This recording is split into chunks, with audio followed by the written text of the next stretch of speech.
और आम आदमी चाहता है कि मुझे ऐसी सरकार मिले जो मेरे हितों को साध है। उसका बच्चा स्कूल जाना चाहिए, उसके बच्चे को शिक्षा मिलनी चाहिए, उसको अस्पताल में इलाज मिलना चाहिए। कोविड के अंदर उसको एटलीस्ट ये है कम से कम दवाई तो मिलनी चाहिए।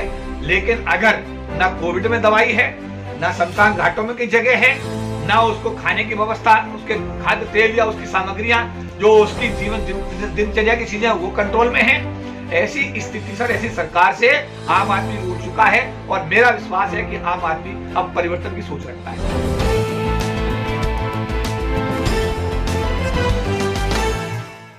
मैं साफ तौर पे कहना चाहता हूं कि तेल समस्या हो गई है पब्लिक की। 200 रुपए तेल कहां से खरीदा जाए, 100 रुपए का पेट्रोल कैसे खरीदा जाए, सिलेंडर 900 रुपए 1000 रुपए का कैसे खरीदा जाए। एक आदमी अगर 12,000 रुपए में खर्चा चला रहा था तो आज उसका खर्चा 20,000 रुपए पर मंथ हो चुका है। वो 8,000 रुपया कहां से आए। सब लोग अडानी अंबानी नहीं है जी इस देश में। इस देश में अडानी अंबानी नहीं है सब लोग हमारे आप जैसे लोग हैं जो रोज कमाते हैं, रोज खाते हैं।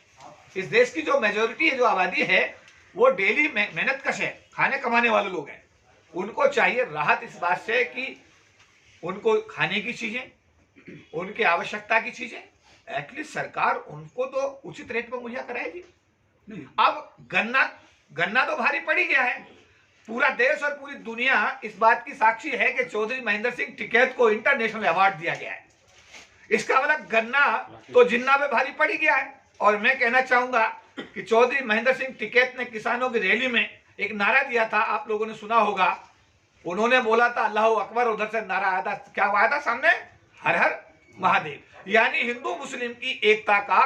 तो हमने पिछले दिनों मुजफ्फरनगर की जो रैली हुई थी उसमें एक नजारा सारे देश ने, दुनिया ने देखा। तो आप जो कह रहे हैं कि जिन्ना भारी पड़ेगा या गन्ना भारी पड़ेगा, आज के हिसाब से तो गन्ना भारी है, जैसे पूरा दुनिया देख रही है।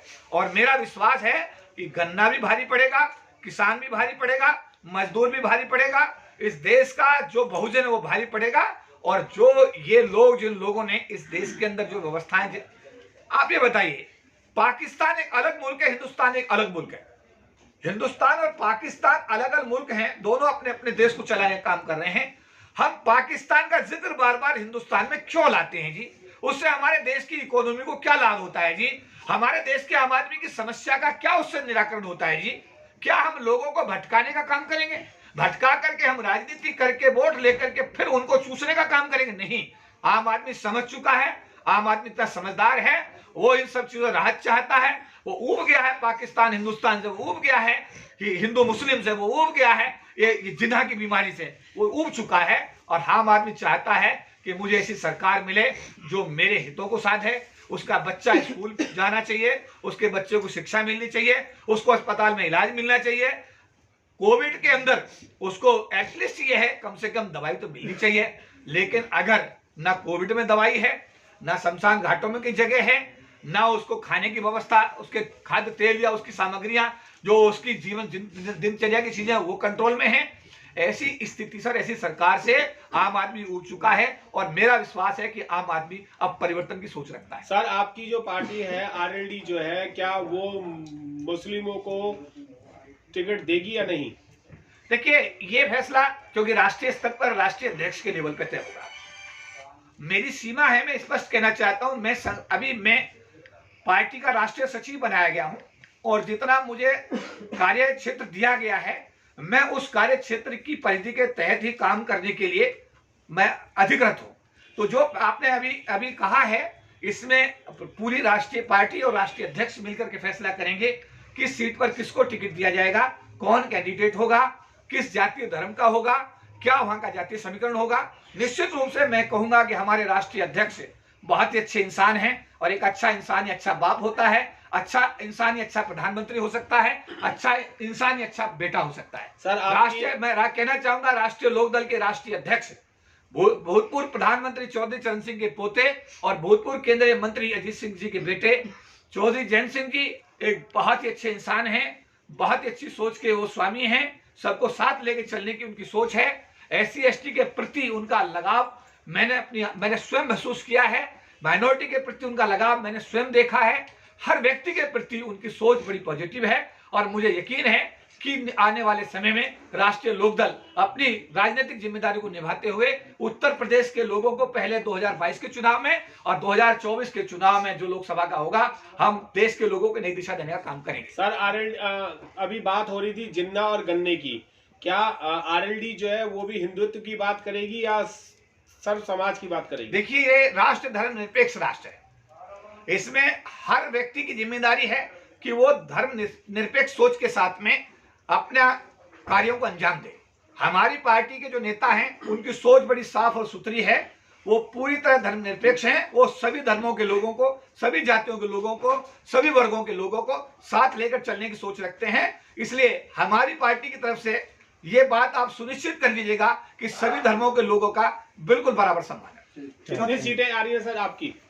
हमारे राष्ट्रीय अध्यक्ष ने भी थोड़ी देर पहले प्रेस कॉन्फ्रेंस में किया था, गठबंधन का धर्म होता है सब मिलकर लड़ेंगे और हम लोग 403 सीटों पर पूरे प्रदेश में लड़ रहे हैं और आप सबकी शुभकामनाओं से और हमारे उत्तर प्रदेश की जनता हमें आशीर्वाद देगी और हम लोग गठबंधन की सरकार बना करके अब प्रदेश के एक एक व्यक्ति को एक सम्मान, स्वाभिमान और उसकी समस्या का समाधान करने का संभव कोशिश करेंगे। अच्छा, ओवैसी भी अभी कूद चुके हैं यूपी के रण में, इसको लेकर क्या कहना चाहेंगे? जी, ओवैसी अभी यूपी में चुनाव जो है वो भी, देखिए, राजनीति हमारे देश में बाबा साहब अम्बेडकर का बनाया संविधान है, हर आदमी को कूदने का अधिकार है।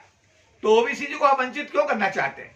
अगर ओबीसी साहब कूद रहे हैं तो उन्हें कूदने दीजिएगा, उनका राइट है, कूद सकते हैं। बंगाल में भी कूदे हैं, जगह जगह कूदते रहे तो उन्हें कूदने दीजिएगा, इसमें बुराई क्या है? उनका राइट है, संवैधानिक अधिकार है, वो जहां चाहे कूद सकते हैं और अगर कूद रहे तो बहुत अच्छी बात है। चौधरी साहब, मेरा सवाल है, पहले कांग्रेस सपा का गठबंधन रहा, बसपा सपा का गठबंधन रहा, दोनों जो है फेल रही, आपके आरएलडी के साथ में ये कैसे कामयाब रहेंगे?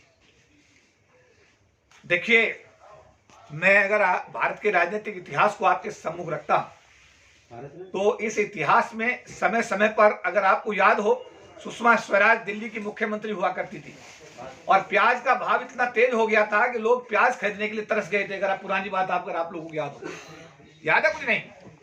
और अकेली प्याज के बल पर बीजेपी की सरकार गई और कांग्रेस की सरकार आई और कांग्रेस की सरकार शीला दीक्षित के नेतृत्व में 15 साल दिल्ली में रहे। मुद्दे होते हैं, आम आदमी की सोच होती है, आम आदमी का भाव होता है और जब आम आदमी को बाबा साहब अधिकार दे करके रानी और गांधी का वोट बराबर करके गए हैं, जब आम चाहता है, खास चाहता है परिवर्तन, तो परिवर्तन इस देश में होते रहे और आगे भी होते रहेंगे। ठीक। इस वीडियो में कही गई सभी बातें वक्ता की अपनी राय है, जिसकी पुष्टि हम या हमारा चैनल नेशन टाइम नहीं करता।